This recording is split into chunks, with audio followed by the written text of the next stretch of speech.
Hundreds gathered at Oakland City Hall today to pay their respects to late Kaiser Permanente CEO Bernard Tyson.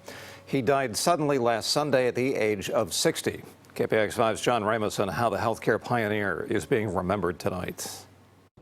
The sudden passing of Bernard Tyson was a shock to people both inside and outside the Kaiser family, and not just because of his young age, but because of the man he was.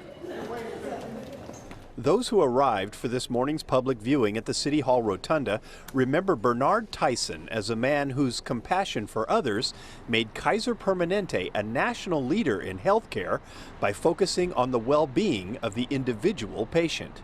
And that was what he drove. Like, we're going to take care of you when you're well so you don't get sick, whereas everybody else is saying, we're just going to charge you for transactions and procedures.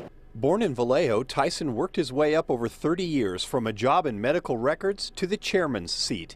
But once there, he spoke not just about keeping people well, but fighting against the things making them sick, like homelessness, addiction, and mental illness. He talked about how there was a disconnect between the body and the mind, and how in healthcare we've missed the mark on that. He went out into the world and he talked about all the things other people were afraid to talk about. Sherry Bowie was Tyson's assistant for 23 years and says it wasn't just talk.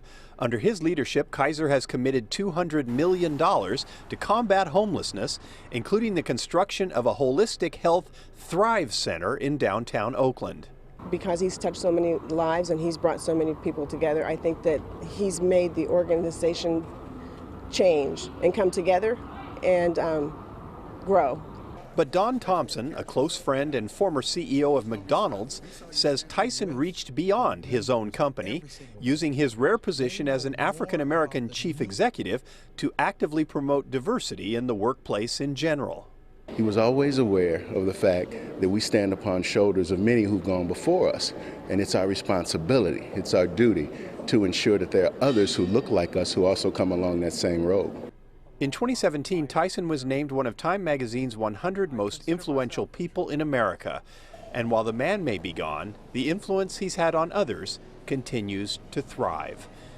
In Oakland, John Ramos, KPIX 5. No cause of death has been released for Mr. Tyson. He is survived by his wife and 3 sons. A private invitation-only service will be held tomorrow at Chase Center in San Francisco.